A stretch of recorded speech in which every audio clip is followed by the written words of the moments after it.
So you're looking to get your next pair of climbing shoes, but you don't know where to turn. Trust me, I get it. I've been there and done that before. When I first started climbing, I was totally overwhelmed with the amount of options I had for climbing shoes. Each shoe did something totally different and I had no idea how to tell. So we're not gonna beat around the bush. I'm gonna tell you how it is and I'm gonna help you find your next pair of climbing shoes. Now, like I said, it can be super overwhelming when you're trying to find your next pair, mainly just because there's so many different brands and each brand has different sizing and each shoe is meant for a different style of climbing. So now the question becomes, how do we make sense of all this? So I first want to preface this just by saying that you can climb just about anything with any style of shoe. Although the thing is that some shoes perform better at some tasks compared to others. There's a lot of options and it's hard to pick which one's the best one for you. So to make it easy, I've created 3 different categories that we can put just about any shoe into. The first type of climbing shoe that we're going to get into is neutral. Now, the best comparison that I could have for a neutral style shoe is the Scarpa Helix. So as you can see, the neutral style of shoe is super flat.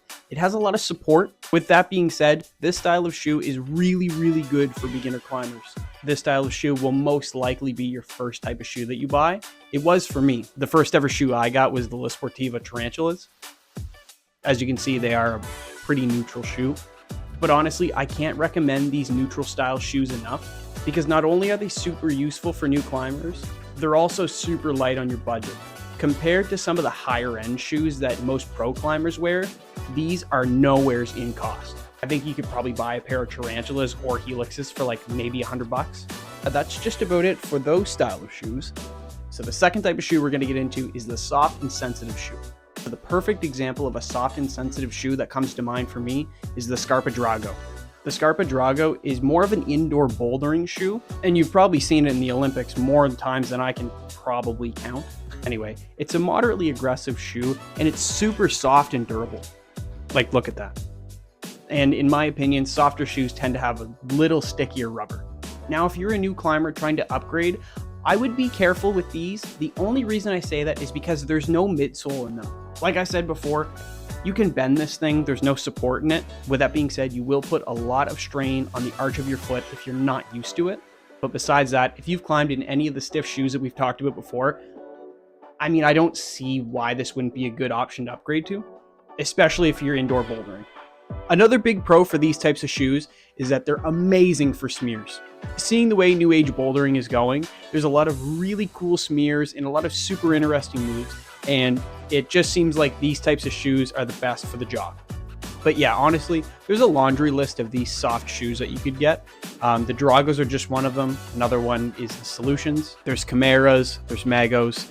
There's like a laundry list of them. I'm not going to go into it, but you get the point.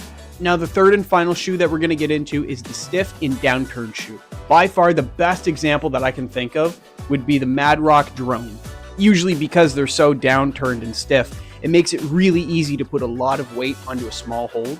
So you still can stand on really small holds with soft shoes, but these are way better, mainly because of the fact that there's a midsole to them and they're way thicker. So you can put a lot of weight on your feet and not really feel anything. Unlike the soft shoes, they're really not good for smearing. But if you're trying to get into some really steep climbing, I do recommend this style of shoe. So because these types of shoes are extremely stiff, that usually means that they have a midsole in them, which is essentially just added support for your foot. So if you're a new climber trying to pick up a shoe like this, I highly recommend it. It's a super good shoe and I can't recommend it enough.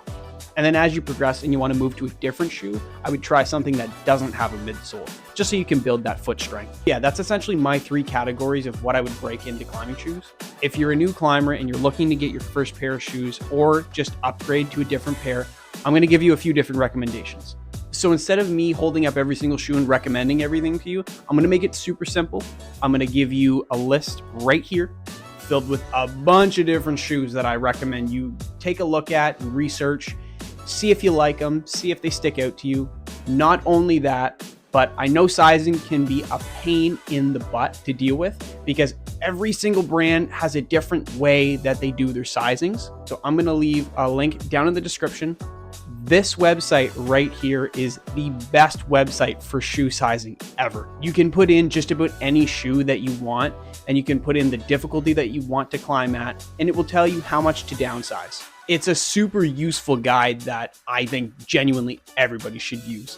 Because like I said, sizings are so confusing when you go from brand to brand. So you can see where the waters can be a little murky there. But anyway, I hope this guide has helped you understand climbing shoes just a tad bit more than you did before you watched.